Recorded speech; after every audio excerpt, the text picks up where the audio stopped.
You ever seen that Texas Chainsaw Massacre 3? Yeah, Leatherface. Yeah. That's a good one.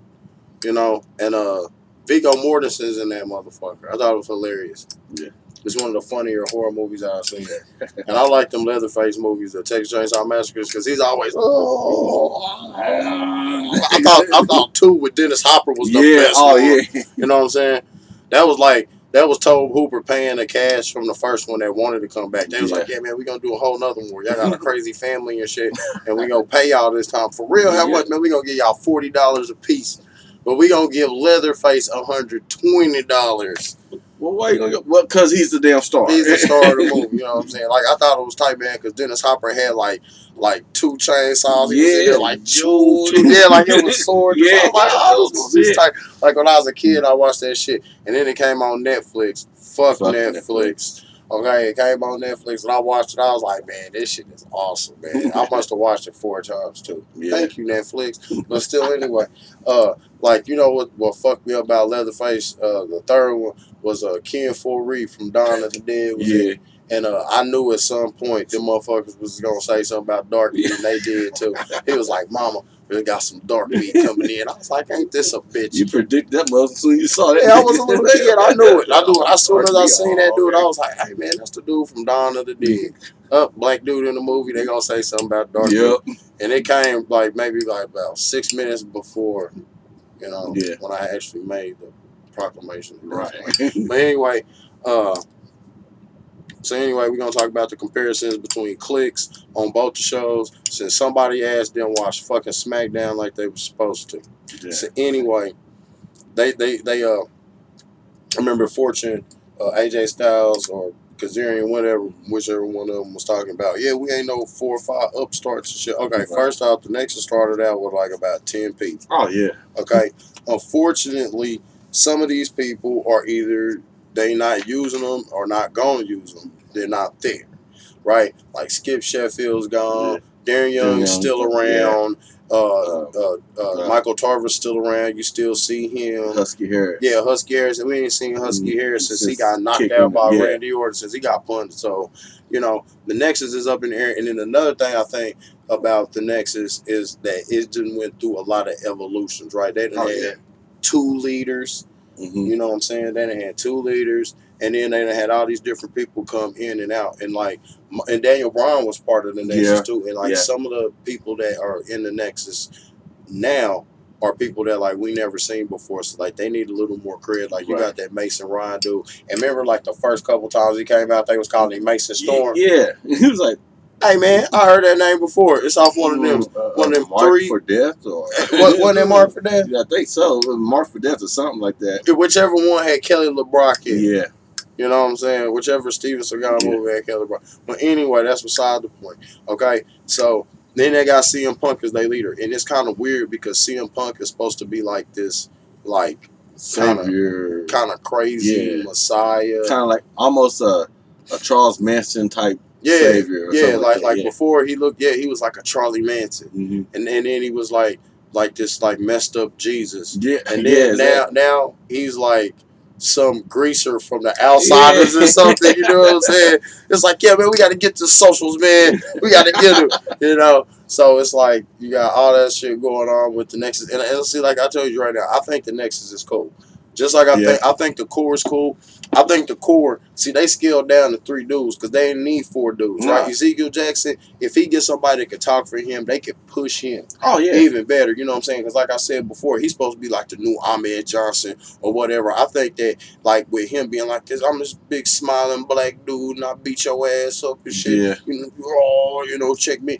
That's what his whole gimmick is. And it's like they should never let this dude work a mic. I know. Ever. Like, he can talk, but he need to talk in the back. Don't never let him have a mic. And let him control the situation. Hell no. Nah, cause see, that's when you need run-ins for people that can't work mics. Let them get about like a half a paragraph out, and then send 3 people out just to whoop their ass to prove a point. Man, just imagine if he won the damn belt. Another 6 months of whatever lights he come out with in 20-minute speeches that don't mean nothing, go nowhere. Shit, you know what I'm saying? I mean, and like I said, the man is a good athlete, great performer in the ring and all like that. But this man does not need to talk. like you said, he need to be talking in the background. All right. I mean, he's one of the people that you ask a question to, and he's supposed to inputs. answer. That's what it comes down to. But it's like, okay, you got that aspect. Now it's just them three. Right. The three dudes that it started with. That's why they're the core. But see, I like that they the core, but it's two things I don't like about the core, but it kind of set them apart. First, I don't like they symbol because it looked like some shit from the Matrix. Yeah. You know what I'm saying? Yeah. It looked like some shit from the Matrix, and it looks like a couple video games that I played. Yeah. I think that it's a very shitty design. And the fact that it's the Corey, it's got two R's, not just one. The like Corey. that, yeah, the Corey, the core. I was like, you know, who maybe the hell spelled this shit? Maybe it's because of Wade Bear. The core. It's the core. Maybe it was a typo and it was a last minute, man, dude, just wear these shirts out there, man. We're going to just announce y'all like this, all right? We're going to call y'all the core, but we're going to spell it Corey. Yeah, the core. Yes. Real feelings. But, like, okay, you got that. And then, okay, the way that Fortune differs from all these two groups is that with Fortune, you got the top dude in TNA. Right. And AJ Styles is basically about The Rock, Hulk Hogan, Ric Flair, Sting. He's all these people wrapped up into one.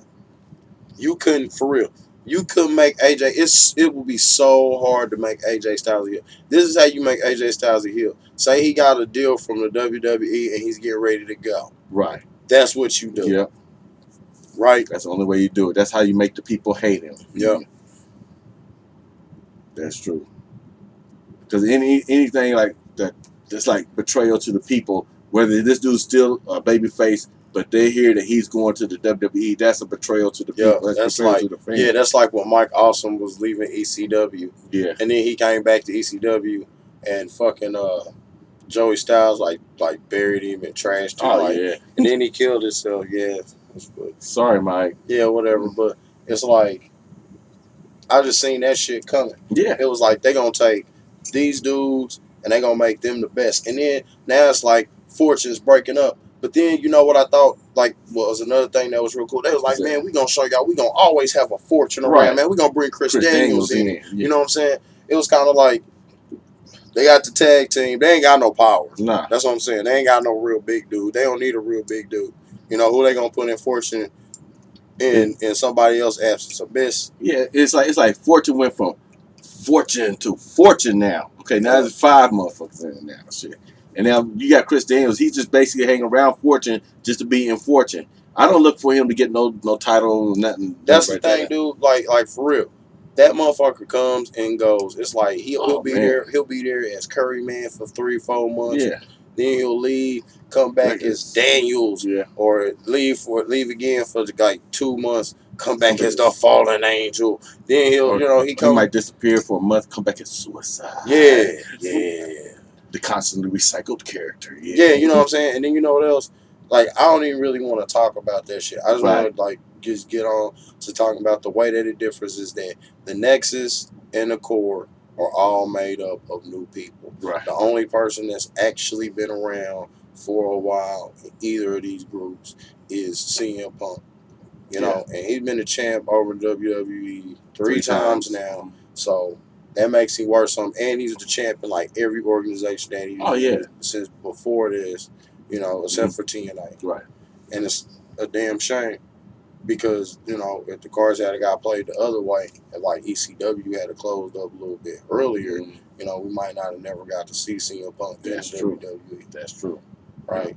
And I think he's a good leader, and I think that he's got I think whatever gimmick he's got going on is really working for him and working for the Nexus. Because now it's like, yeah, look, you won the tag title. I told you, just have faith. Just have faith. I was like, yes, dude, that's how you go ahead and put it over with the crowd, man. Yeah, have faith. Even though the crowd hates y'all's asses. But it's like, and not only that, they might bust out that Freebird rule. Yeah, that would be tight. You know what I'm saying? I'd like to see that out, you know, because we did all this before Raw. So. But it's like, that. And then Fortune is the 4 horsemen of TNA. They all been there. They done all had a bunch of titles and shit. I mean, James Storm probably ain't ever going to have a singles belt. Him or Robert Roode. You know. But as far as tag team goes, you know, I don't even expect Fortune to be around much longer because remember, like Fortune, like the Four Horsemen will take breaks and shit. Yeah, you know what I'm saying? Like they be all together for like 6 months and then something would happen. But they would get beat out of. They would get beat out, but it'd be at different times. Though. Right. Like the Andersons would still be sticking around after like Ric Flair be gone. You know, he's calling it quits again. You know what I'm saying? Or like Tully Blanchard, they'd be like, "Oh man, I'm about to stick this one out for a minute," and then they would bring in somebody else for like a hot second. Get your Lex Luthor in.